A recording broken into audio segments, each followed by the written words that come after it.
All right, good morning again, everybody, and welcome to Arbitration from Soup to Nuts. This is going to be a practical hour-plus session where we're going to have two experts in litigation and arbitration talk to you about kind of like the hot button tips. Obviously, there's a lot of arbitration content that we can get other places in the conference, but we want this to be more of a conversation. It's going to look like I'm asking you questions, they're going to provide answers, and then we ask the questions for the group. As far as questions for the panelists, what is your preference on that? Want those replaced with an app?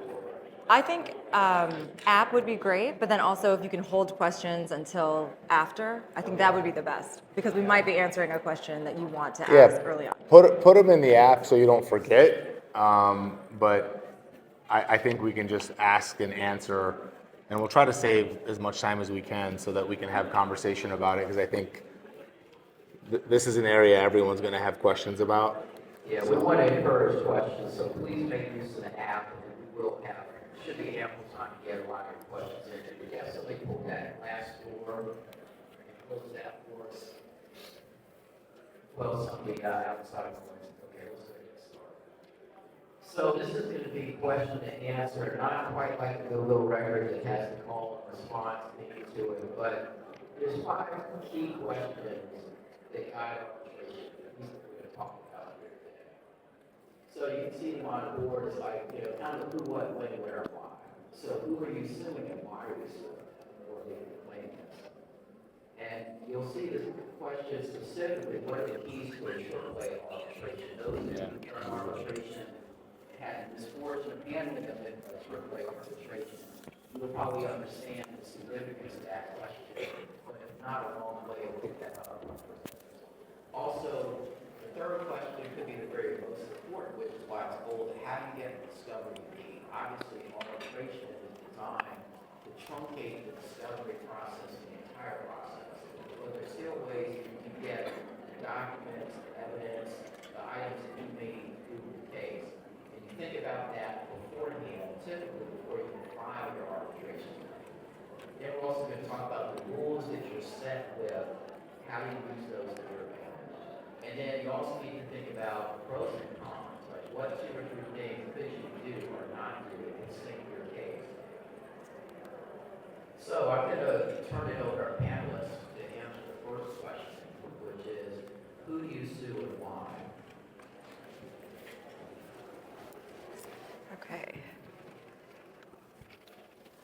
Okay, sorry guys, we can't really see this screen, so we're just pulling it up. So obviously, you're going to sue whoever has the arbitration agreement, right, in the arbitration tribunal that they have designated. So this issue really comes up when we say, who do you sue and why? It's when you have someone, potentially another defendant, who doesn't have an arbitration agreement and a defendant that does have an arbitration agreement. And what are the pros and cons of suing somebody, just one of those defendants, in a state law forum or a state court forum versus the other, both of them potentially in arbitration or both of them in state court, right? So you have to really be cognizant of what are the claims that you're bringing and who can get you the best result and where do you want to be. Obviously, I think all of us feel the same, maybe all of us feel the same, that we would rather not be in arbitration. There's so many forced arbitrations. There's so many arbitration agreements that say that you have to go to a certain arbitration tribunal. And we want to make sure that we control the venue that we're in. So for example, sorry, and I didn't even introduce myself. So my name is Raina Bayas. I live in Morrison, which is close to Denver. My office is in Littleton, Colorado. And I do auto fraud and lemon law and other consumer protection issues and diminished value claims. So for me, when I'm looking at a lemon law case, a lot of manufacturers don't have arbitration provisions in their contracts. Rivian does, Tesla does, but a lot of them don't. And a lot of them also don't enforce it because they don't want to create bad law, because a lot of times their arbitration agreement is in a warranty booklet that we can argue saying that they never even knew about this arbitration agreement, so how could they have agreed to it, right? So they don't really force the issue. So if I have a lemon law case and the car is a mess, et cetera, I have the Colorado lemon law, I have the Magnuson-Moss Warranty Act, But I also could have a revocation of acceptance case against the dealership, right? Or maybe the dealership took an extraordinarily long time to get some parts in, and so that's why the lemon law case arose. Well, I'm going to be very strategic about this because the dealership guaranteed has an arbitration clause, and it's going to be probably AAA, which we'll talk about in a little bit. So I'm going to make sure that I don't include the dealership because what I want to get is a repurchase on this vehicle, and I know I can get that in a state law or state court action, and I can get all the remedies that I need for that specific purpose in state court, and I want to be in front of a jury. So I just leave the dealership alone, and I go toward the manufacturer so that I can have it in state court.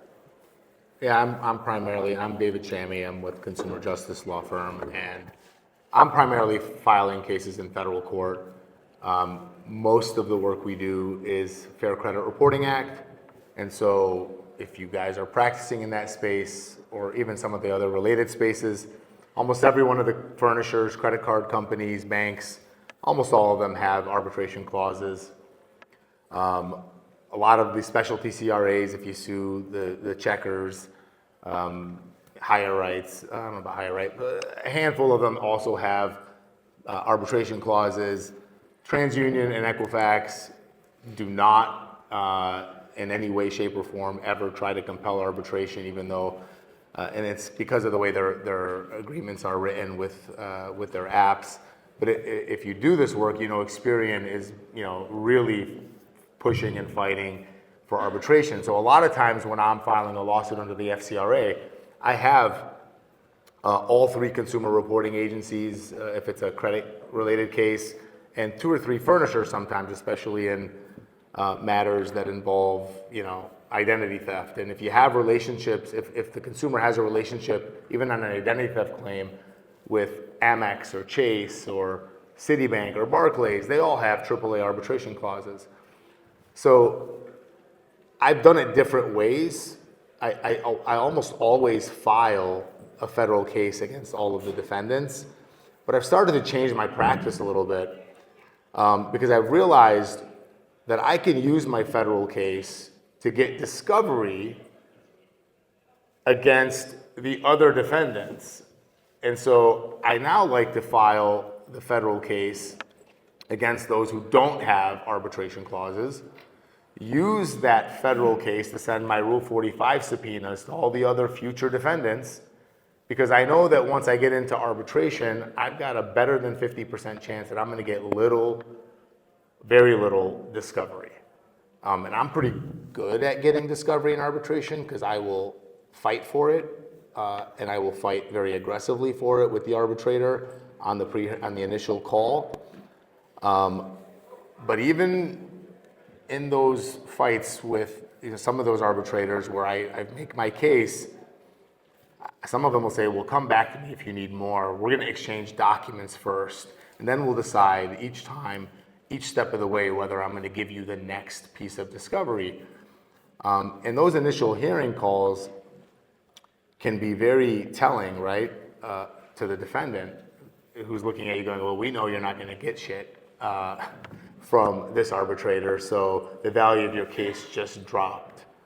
So I really like to focus on the federal case if I can bring one and use that to get my discovery. Because and we're going to get into this, and I'm not going to overstep because we're going to talk about strategies and whatnot. But now that I have the discovery, I'll be able to use it in the federal in the arbitration when I go there.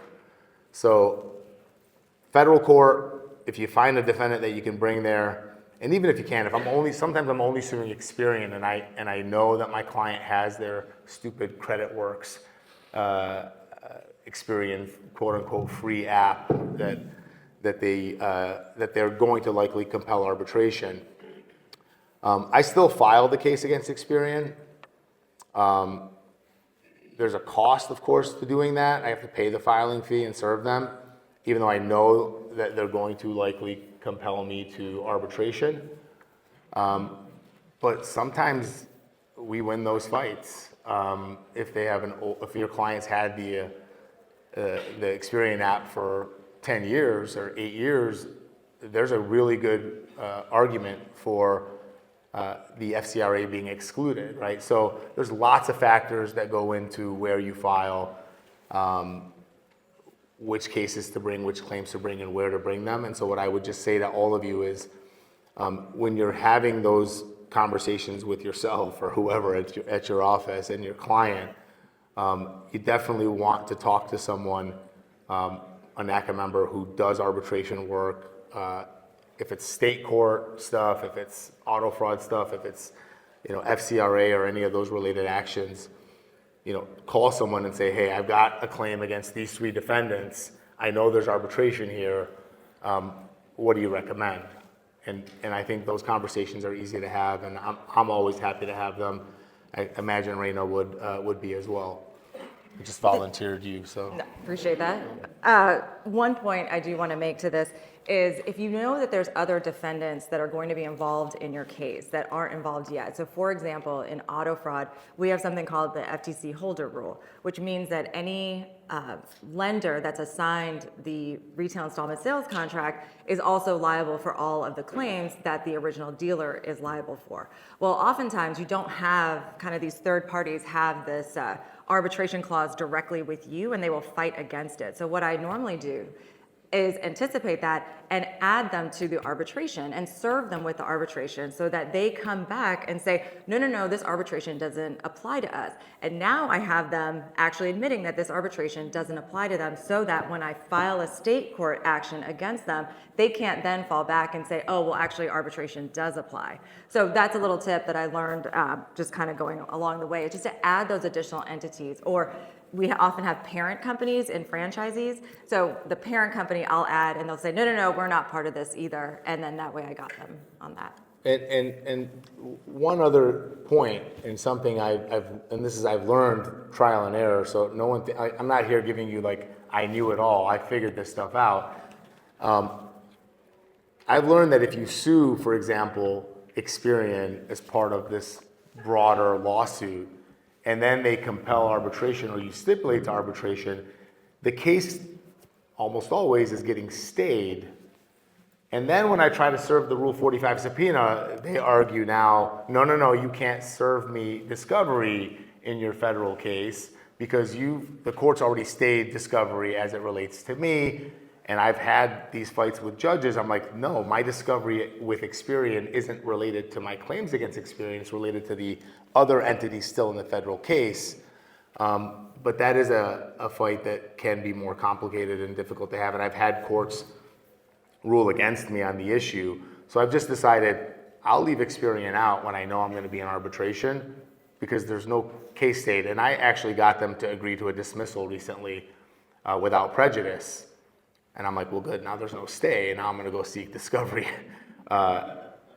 through my federal case. So I don't know how many times I'll be able to fool them with that. So I've stopped bringing them in the case if I know I'm gonna be in arbitration. I don't always know, because clients don't always know. They signed up for the app 5 years ago and don't remember, and they don't use it. So sometimes I find out later that the client does in fact have the app, and I'm going to lose, and I end up in arbitration. So let me turn to. So you've already talked about arbitration. You want to be in. So what happens when one of the defendants bows out, or somebody then says we're not doing it, we're not participating? How do you handle that dynamic? So, in my experience, Raina's point is a great one, right? She tries to bring them in, knowing that they're going to fight it. I find myself arguing about getting discovery from third parties, these related entities or these entities that we know were part of the transaction. And when you're in arbitration, you're trying to convince an arbitrator, I need to get information from whoever, this other company, and I need you to sign I need a subpoena. And of course, if you do arbitration work, you understand subpoenas have very limited effectiveness. They can only be used to bring a third party to a hearing. And even then, oftentimes you need a court basically to compel, because oftentimes the third party just isn't going to respond to a signed subpoena from an arbitrator. Some of them will, but most of them won't. So I think I'm answering the question, but really if they're not a part, if they're not a party to the arbitration contract, the contract between my client and whoever it is that I'm in arbitration with, I don't try to add them, because in my view, you're not a party to this contract. There's no argument for you to be in this arbitration, and if they have potential exposure, I'm going to go after them separately. I don't bring them in, but maybe I should be. No. Well, so I try to bring them in, but I only do this for companies that I know are going to argue against it because they don't want to be in the litigation. But so as soon as I get them to say that they're not part of the arbitration, if there's a means for me to get them into the litigation outside of that, like related entities, then I'll file a state law action against them, and they then can't go back and say, oh, we're not, you can't file against us in state court because we're part of this arbitration. So I still go after them. It's just a different way. Yeah. Oh, wait, I think we're going to take questions at the end, right? Yeah, I think in the app, we'll leave time for the questions. Yeah, so I think, So let's talk about kind of this age-old question, comparing AAA to JAMS, and what each of you see as being the differences, good, bad. We've got a chart, that's available on the screen. Yeah. Some of those points, but I'll leave it to you to elaborate about that. Yeah, so if you guys do this work, most of you know, JAMS is almost, at least in the consumer claims, JAMS is almost never an option anymore. You don't even see them in almost every consumer contract. And if you're keeping up at all, you know that Susie Rutgers and I, along with Ben Sheridan and Jed Nolan, filed a case against AAA, an antitrust case against AAA in the District of Arizona, because, of course, we're arguing that they've essentially cornered the market. Almost no other arbitration forums are found in any of these consumer contracts anymore. It's over 90% of all consumer contracts are AAA only. The limited amount of discovery that you're going to get in AAA is oftentimes almost nothing, in some cases nothing. You're going to get an exchange of documents. And then they pay the arbitrator so little that the arbitrator is incentivized to do nothing, right? So there's no real incentive for the arbitrator to engage in discovery disputes between the parties. So they just, so anyway, we brought an antitrust case. I'm not a big fan. Ultimately, I'm using the antitrust case. I hope we're using the antitrust case to make it less desirable for banks and credit card companies and all these people to use AAA, to use any arbitration forum that's so inexpensive and cheap, that they have to raise their prices to make it more competitive. More competitors come in, prices, are higher. A lot of these businesses may not elect, especially in some of these mid to lower level, value cases, less likely to want to spend the money on arbitration. So that's my hope. Of course, we were if you were here for Lobby Day, we were lobbying to get rid of arbitration altogether through the FAIR Act. But Raina can talk more about the differences, because I think you still see JAMS, right? I do still see JAMS, and every so often I will see somebody forgot that they needed to change it, and I'll see JAMS, and I'm like, yes! And I've had arguments about that. So far and away, I know it's an age-old question, but really the answer for both of us is JAMS, JAMS, JAMS all the way. And the reason being is, one, it's way more expensive for the opposing side, because, in consumer contracts, including the automobile contract, the consumer only pays for, I think just the filing fee. It's like $225, I think, or $250, and then the opposing party pays for everything else. So when you have, AAA, which is $10,000 versus JAMS, which is $30,000 as a filing fee and to proceed, you get a settlement quicker. So it's better in that purpose. But also, I think that the pool of arbitrators that we're choosing from are way better in JAMS, because oftentimes they are retired judges and so they've seen both sides. So maybe they've had some sort of defense background in their background, but then when they became judges, they were able to kind of see both sides. Whereas a lot of times in AAA, you're dealing with semi-retired defense attorneys. And so they're still very much in the mindset of a defense world, and they've kind of been trained in that world to look at laws in way more defense-sided. In addition, because they are semi-retired or maybe even retired defense attorneys, they're relying on AAA income to actually be able to buy their groceries. And so because of that, and because they want to get chosen again and not struck, it feels like they're way more biased towards the defense. Now, I'm not going to say that I never got a good result in AAA. I have on hard cases, but it just, during the process, I was, it felt more biased. And I was also, just like we're going to be talking about discovery for a significant amount of this, it felt like there was just not that much emphasis placed on discovery because the AAA person didn't want to do it. And because they were defense-sided, they also didn't want to just deal with the infighting for the discovery. So jams all the way. There was one more. Okay. We talked about bias. We also want to talk about tolerance for non-payment. So this is kind of an interesting take on the jams in AAA. Oddly enough, AAA is actually much less tolerant than the opposing party not paying, and just sending this out to just basically giving you that letter that says, okay, they didn't pay, so now you're free to go to whatever other avenue you want to go to. Whereas jams, it's much harder to get that. They take a lot longer to push that. I know David has some experience in kind of getting jams to give you that letter. So I want Yeah, no, to talk about that. so look, I paper the file. Like if I see an email go out saying, hey, we still haven't received payment from the respondent, I'm sending an email to the case manager and saying, when can we expect payment? We're ready to go. Like, okay, it's another week. Have they paid yet? And I'll send 3 or 4, and opposing counsel's on the email, right? I mean, so they know their client hasn't paid.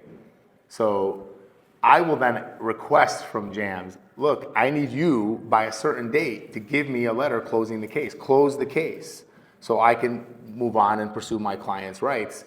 And so you've got to be persistent. But if you just reach out 30 days later and you're like, okay, it's been 30 days, they haven't paid, can you send me a letter closing the case? They're going to say no.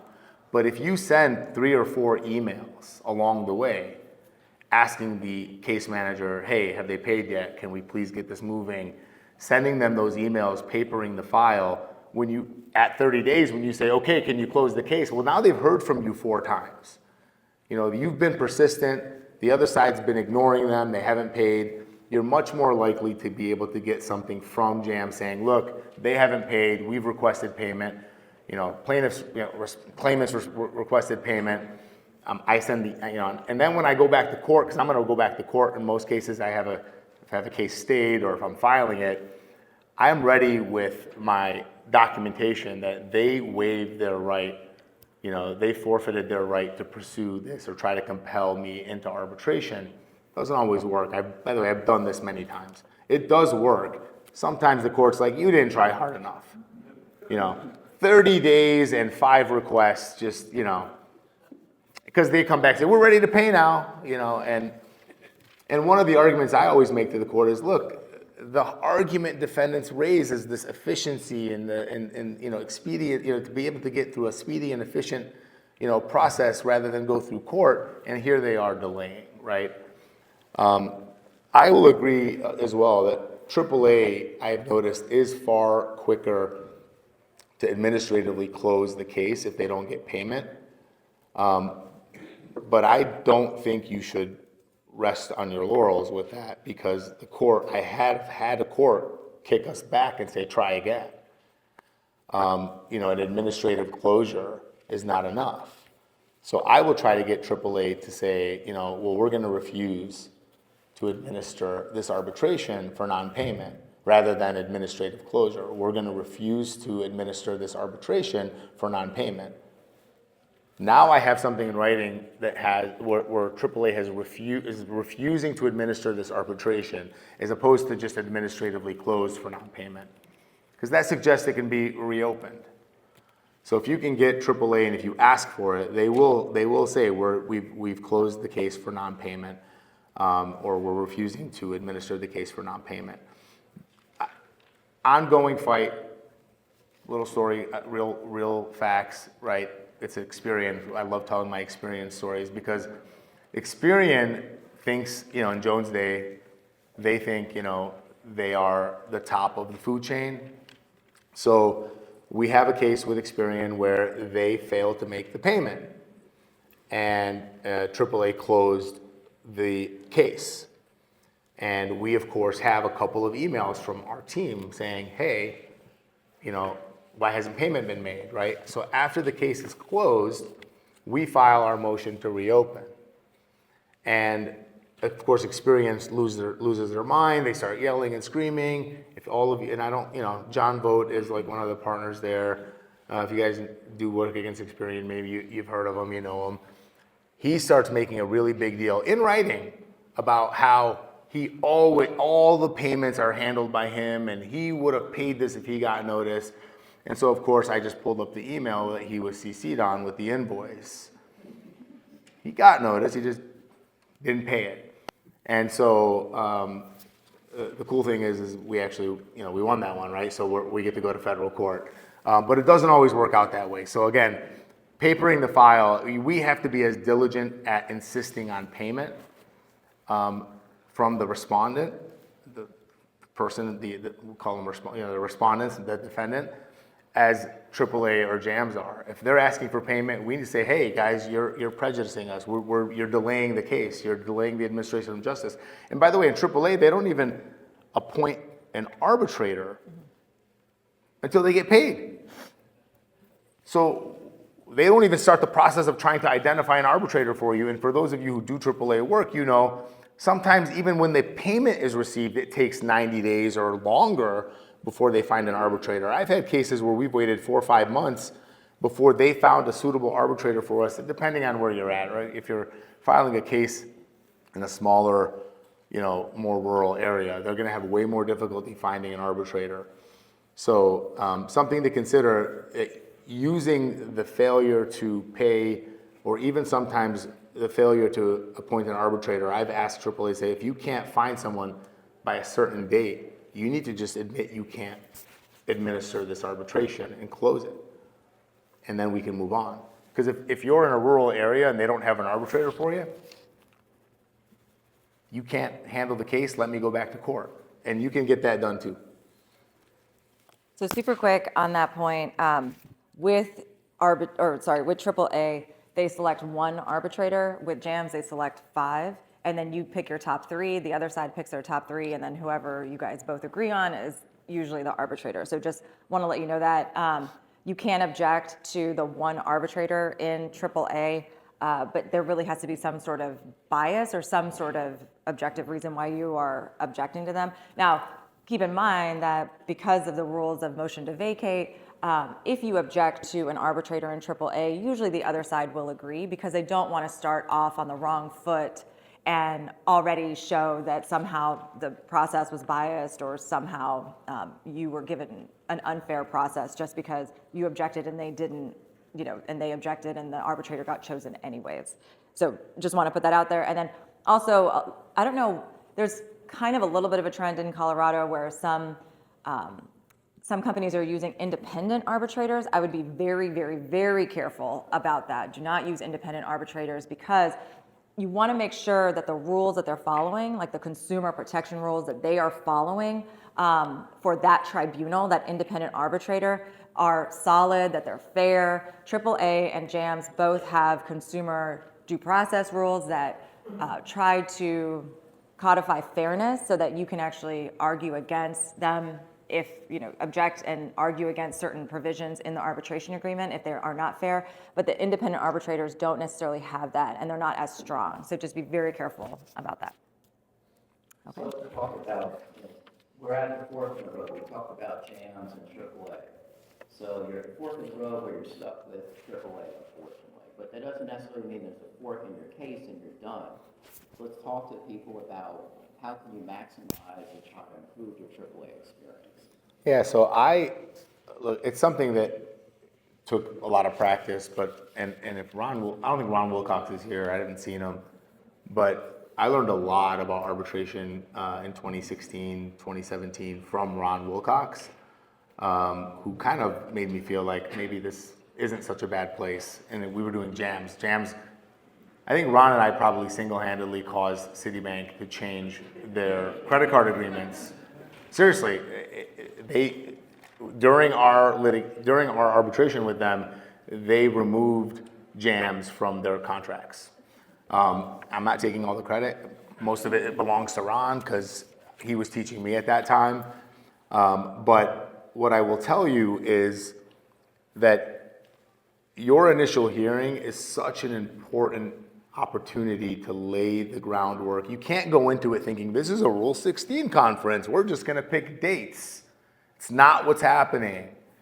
AAA's rules on discovery are, it's like the presumption is you get a document exchange. There's not even a presumption for a hearing. It could be a desk arbitration, right? You have to educate the arbitrator about sort of, no. AAA's rules do allow for discovery depending on the circumstances, right? Is it warranted? You have to make your case.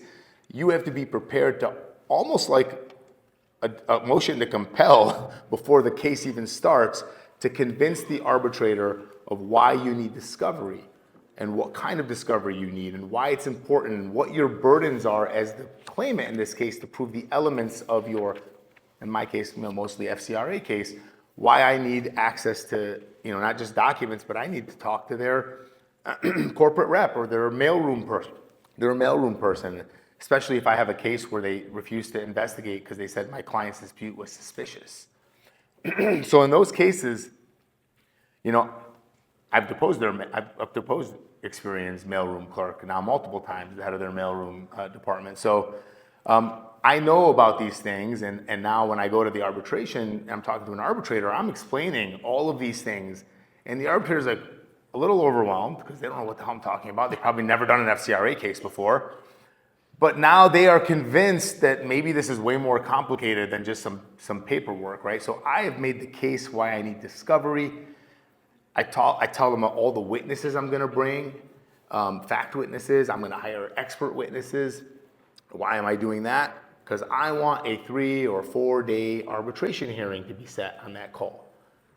They're like, wait a minute, the other side freaks out. They're like, this shouldn't even need a day. This is so simple. And I'm like, Mr. Arbitrator, we set a 4-day hearing. If during the course of this arbitration, discovery and whatnot, we discover that we aren't gonna have as many witnesses, take 2 days off. But you're not gonna be able to add 3 days later when everything I told you comes to fruition. Now we're gonna have to be picking a new date, 4 or 5 months in the future. Let's just pick now, we're setting our hearing date. Let's give us 4 days set aside now. And if we need to take days off, we can. Almost every arbitrator I've ever pitched it to that way agrees with me. They might say, well, let's do 3 days. I don't think we can do 4. I don't think we're ever gonna need 4. I don't care. I really just want them to pay a bigger deposit. Mm-hmm. Yeah. Right? Yes. Look, the more expensive you make the arbitration for them, the better it is for you. The more likely they're like, wait, now I gotta spend, per day, I gotta pay this money and let's just settle this case. Again, almost every case I bring in court is worth more money than when I bring it in arbitration. I know going in, the value is I probably lose 20 to 30% of the value just by being in arbitration. So if you treat that initial call like a scheduling conference, you're screwed. Mm-hmm. You have to go in, and the defendants their counsel is never ready to argue.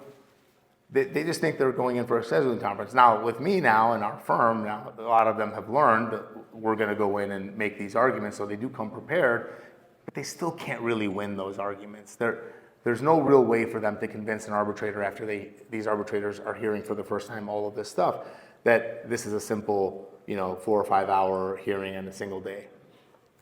And by the way, sorry, I'm gonna pass it to you in a second.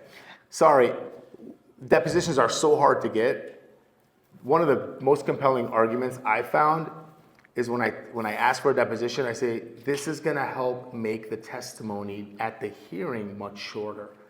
Because if the first time I get to speak to their witness is at the hearing, I now have to explore a 6 or 7 hour, examination to figure out what happened. If you're not letting me have access to their corporate rep ahead of time, I'm learning everything for the first time on the fly in the deposition or at the hearing, which is another reason why now you got to give me 4 days, right? Because each witness is going to take 5 or 6 hours. So I think it's very important that you also use the efficiency of the hearing as a justification for why you should be given a deposition or 2. Almost never going to get more than that in AAA.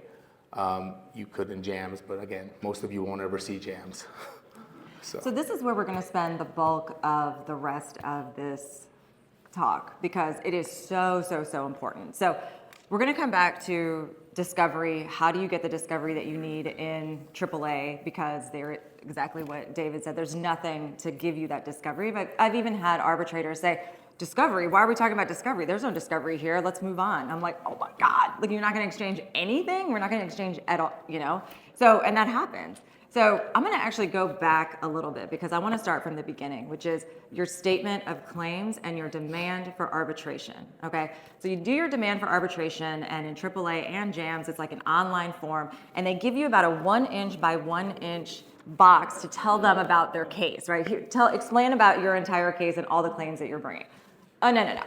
What I put in there is I say, see my statement of claims. And my statement of claims reads like a complaint, completely like a complaint, where every single allegation is on one paragraphed line. I have claim 1, claim 2, claim 3. And I even go further than what I would normally do in a complaint. I put the law in there because this really is the first time that this arbitrator is going to be learning about your case, learning about the facts of your case and why you need $1 million, right? So I'm putting in all of the facts in the case. I'll even do attachments if necessary, although I shy away from that, but I will put pictures. I'll just embed pictures directly into my complaint if I think that they're compelling, or certain statements if I think that they're compelling, right? And I'm even calling it a complaint, right? So I go through the facts, I go through all of the claims, I put in all of the elements. I make sure that I look at the jury instructions, and then I put in every single element that fits that jury instruction. I even put in persuasive law about what this claim actually means, right? So in Colorado, we have a Colorado Consumer Protection Act claim, and I'll put in there, the legislator decided that punitive damages are allowed in, CCPA claims because this is meant to be a punitive measure, not just a claim that you just get your actual damages. And I put that in there. Then I go through my facts, and then at the end, every single time I put what are the remedies that I can get for this specific claim. Do I get attorney's fees on a MAGMOS? Do I get, punitive damages? When do I get punitive damages? If I prove by clear and convincing evidence of bad faith conduct, then I can get access to treble damages.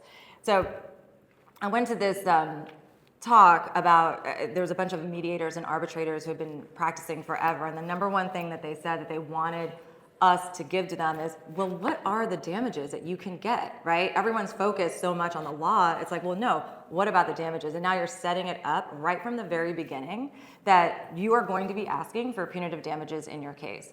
Now, when you do the statement of claims that is like a complaint, number one, you're telling the arbitrator, take this seriously. This isn't just a ho-ha, arbitration. But 2, now the other side responds like a complaint. So now they're admitting and denying all of the claims and all of the allegations in your complaint, or in your statement of claims, just like they would. So when you don't have discovery, but you have the statement of claims that the other side is now admitting and denying, you can use that as part of the case, right? You could ask more try to get more discovery about it. Show the arbitrator, well, they denied this. They said that they didn't, sell this vehicle. To get all of the different articles and, cases and other things that this particular arbitrator has worked on in order to find out, okay, who is this arbitrator and what is going to be the most compelling argument for this particular arbitrator. And AI can help you do that if you feed it that information as well. So then we get to the preliminary hearing.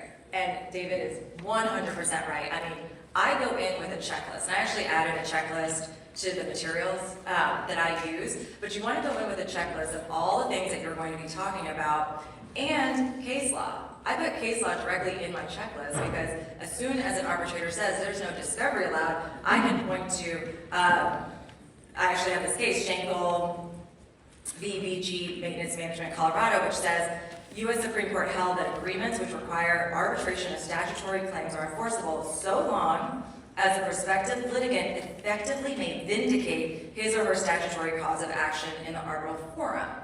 Vindicate, what does that mean? To me, that means discovery. To me, that means that this arbitration proceeding should run exactly like a state court case should run, which is we need discovery and we need to be able to vindicate our rights. There's other case law that you can point to, but come armed with that. Come armed with, 9 U.S.C. section 10, 11, and 9 that say that a motion to vacate can be granted if the arbitrator doesn't, shows bias, does not view all of the facts in the case, etc. So you want to come in with case law ready to go because they won't. They don't think that this is a big deal. The other side doesn't think that you're really going to go into this much depth, and you are. You're going to attack them when they least suspect it, and you're going to get what you need to get.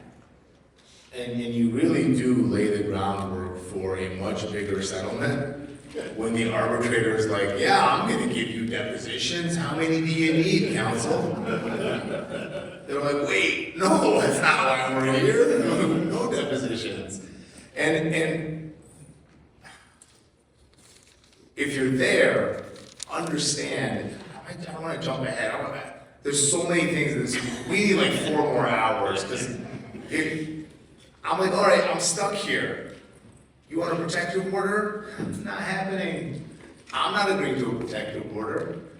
You, the arbitrator, can enter one, but I'm never stipulating to it. So guess what? All of the documents I know exist because I got them in other cases, so I'm going to get them from you, are going to be subject to this arbitrator's order who has no authority for me when the case is over. He has no authority over me after the arbitration is done. We've settled the case. And I have all of your documents without a stipulated protective order or no court that can enforce it. So they start to panic and they want to settle. Because they're like, wait, I got to give you all of these documents that I now can't conceal from you in the future or all of your colleagues at NACA. So they, so there's so many advantages. The rules of evidence don't apply. The federal rules don't apply. So guess what? I'm going to bring my expert, and I'm not going to have to issue a report. You're going to get a little summary of what he's going to say, and good luck. And so you can don't make it more expensive for yourself. I used to just hire experts and pay these big fees for these reports, and I'm in arbitration, and I realized, guess what? Everything comes in. Everything, hearsay comes in. The arbitrator just weighs the evidence based on, it goes to the weight, not to admissibility. There are no hearsay objections. So, there's so many things you can do once you're there, even if you're not getting a lot of discovery. You have to know the rules and know how to argue and make sure that, because they will want the rules to apply. The respondents, the defendants will come in arguing that's hearsay, it's not admissible when they bring you into arbitration, but then tell you that, nobody got to follow AAA's rules, except when the federal rules protect them, right? Protective orders and, all of the things that they want to use from the federal courts or the state court rules. So understand, I agree with Raina, by the way, and I skipped right to the hearing, but we actually just attached a complaint. Our CR complaint that we would file in federal court if we weren't screwed and had to come to arbitration. We actually have the full complaint, all the counts, all the causes of action, all of the evidence, and then I think you all need to make a demand. Some people leave the demand blank. I say, look, I make a high demand. There's 2 things I'm doing when I do that, right? I'm telling the arbitrator this is a valuable case. If it's sometimes it's 100,000, sometimes it's $500,000, sometimes it's $1 million. It doesn't matter on the facts. You don't want to look like a fool. You're going to put forth a detailed statement of claims. We have a detailed complaint. I don't do template cookie cutter, like no facts, very little facts, generic statements of emotional distress. I try to be very detailed, so that the arbitrator or the judge, if I'm doing it in court, knows what the case is about, that this is a meaningful case, don't disregard it. And then I make a high demand. If you make a demand for $10,000 or $20,000 or even $30,000, a lot of these arbitrators are gonna not think your case is worthy of a lot of discovery. You're telling me your case is worth 20 grand. Why are you asking me for 20 grand worth of discovery? It just doesn't make sense. It's not, they're gonna argue like not proportional to the needs of your case. Your case isn't worthy of discovery. So you have to plead in your statement of claims the facts that support the damages. Really talk about, the marital problems, the sleeping in the car, if it had, whatever those things are that you may not think to put in there, or the things you may not have extracted from your client, because you're like, well, it's just an arbitration. No, you need to do a deeper dive into those damages with your client so you can make the case in your statement of claims for the high demand that you're gonna ask for so that you can get more discovery. Because the more the value of the case, the harder it is for the arbitrator to also tell you it's not worthy of more discovery. One of the things that David mentioned was the evidentiary rules and how hearsay comes in. So that's also something to talk about during the preliminary hearing and make that argument, because I have been surprised before where I would think that, everything goes and the arbitrator is squared away, and then when I actually got into the hearing, because this particular arbitrator was from AAA and he loved being in court, all of a sudden there were objections, and I wasn't able to bring in hearsay. I wasn't able to bring in a couple of other different things that, you don't want to be in the hearing and say, oh my God, I need some sort of business records exception and I don't have a document for business records, right? So you want to make sure that in the preliminary hearing you're arguing that evidence rules are relaxed, or just at least if you don't have to necessarily argue it, usually that's just stated, but you just want to make sure that that's the case, and just have the arbitrator reiterate that in their scheduling order so that you're not surprised in arbitration. It's a very simple, I just say, we're using AAA's procedural rules, right? I mean, the rules that we're following are AAA's consumer rules, right? Oh yeah, of course, that's what we're following. So those are the rules that govern this arbitration. Because there are arbitrators who, in their past life, litigated and understand the rules of evidence, and will then, and especially in jams, I used to have this problem in jams, because you have retired judges who are like, well, what are you talking about? We're not going to follow the rules of evidence. This is a serious proceeding. Oh, yeah, but you're in arbitration, right? So in AAA, it's usually much easier. Arbitrators understand it, but Raina's right. You definitely want to make sure that the arbitrator, and you remind the arbitrator, none of these calls are recorded. So I will send, after every call with the arbitrator, or every call with opposing counsel that affects our agreement, and memorialize everything, especially in arbitration, it's more important to do it. I will send an email to an arbitrator saying, I know you're sending an order, but following this call, we confirm that we're following AAA's rules, procedural and substantive. Those are the rules that govern this arbitration. And you get an affirmative, and now later you remind them of that when they say, oh, well, I guess you're right, those are the rules that we're following, and so yes, I guess I have to let this evidence in. Also, I've learned the hard way, some of these defendants sneak stuff into these contracts, like limits on damages.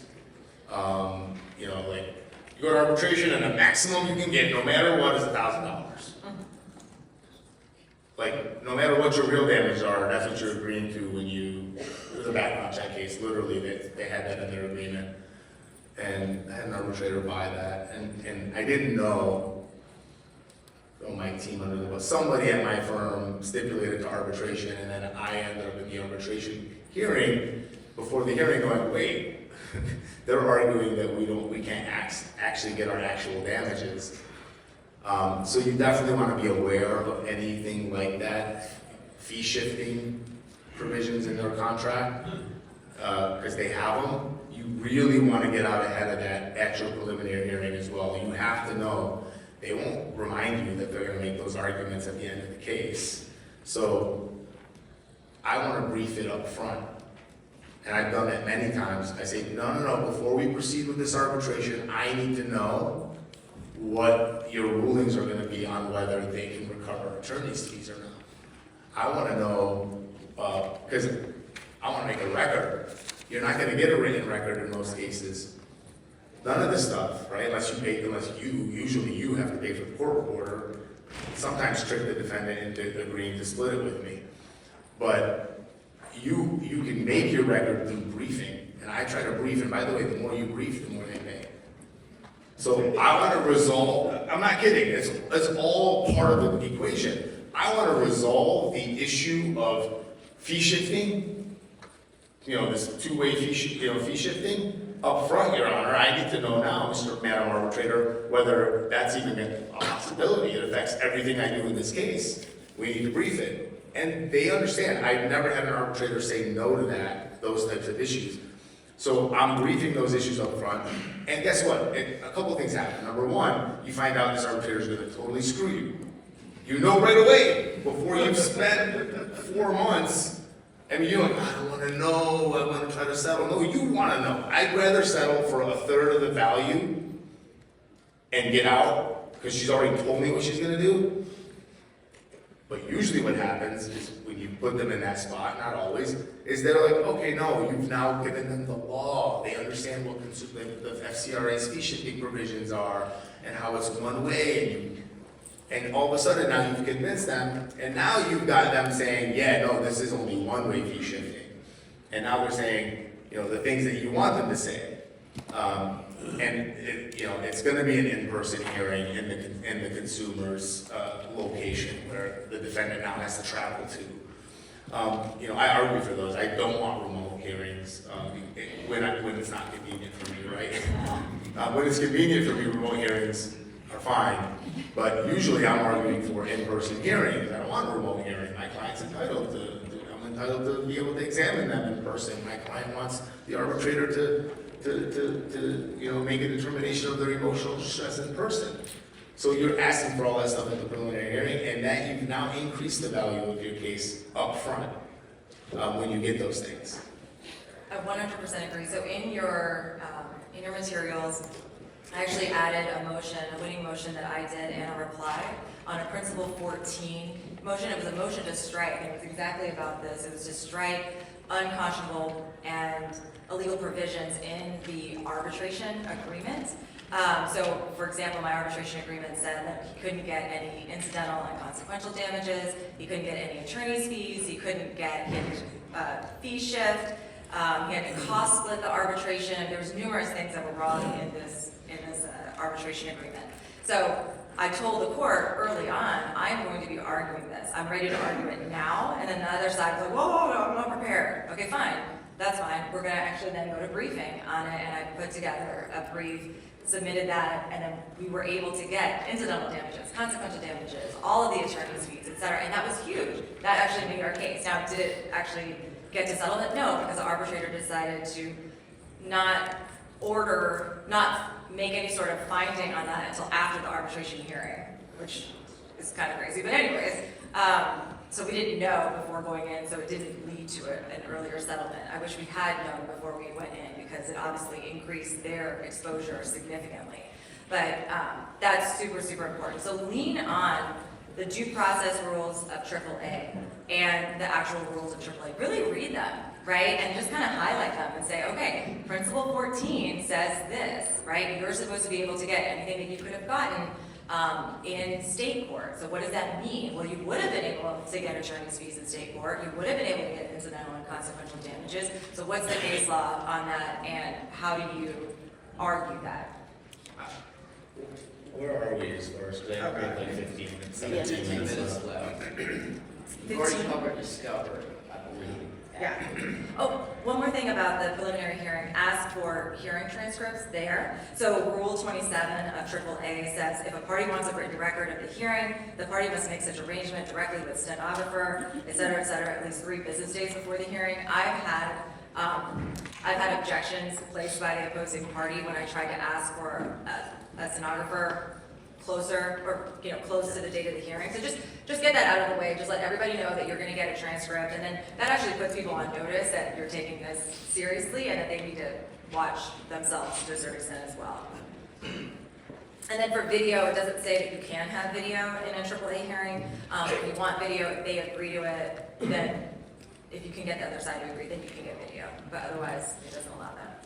I've also had, you can convince some arbitrators to allow you to video record the deposition and use that in lieu of a transcript.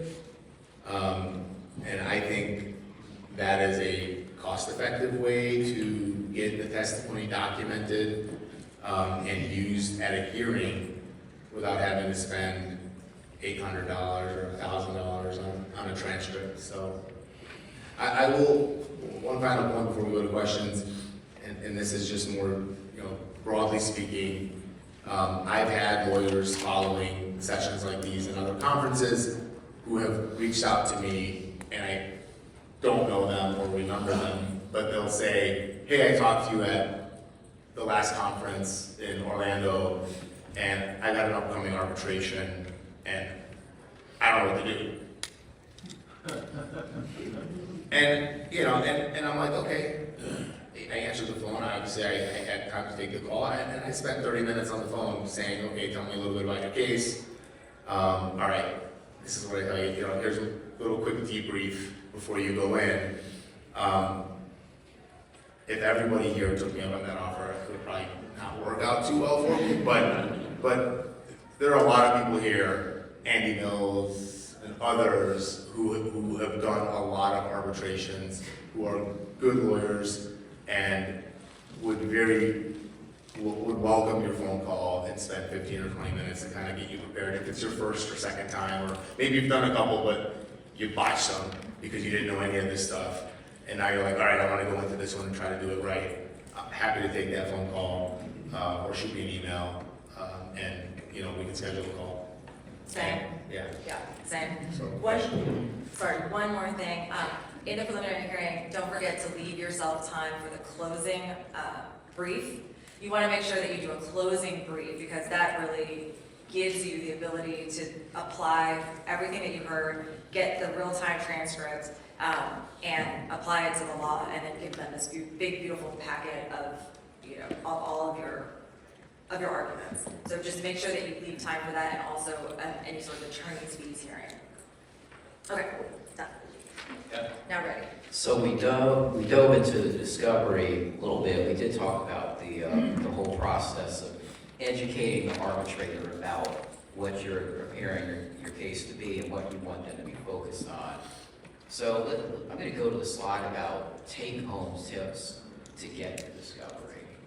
And so you've already talked about the number of witnesses, including experts that you need. You've already talked a little bit about what types of discovery, interrogatories, request for production, those kind of things.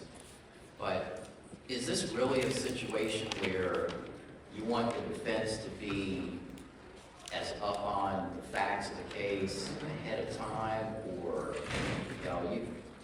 I guess I want both of you to explain your thinking when you're preparing the case, putting together your witnesses and all of that. Is there any thought to holding some back until you get to the hearing?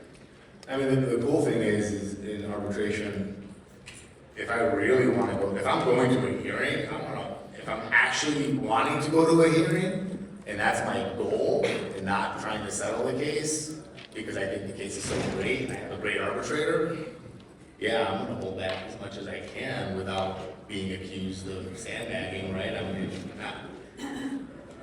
they're doing the same thing. I mean, if they're not giving you, I promise you, as many cases as I've litigated with the CRAs, there are procedures and documents I've never seen that are relevant. I've had simultaneous cases with the Chami over the same issue.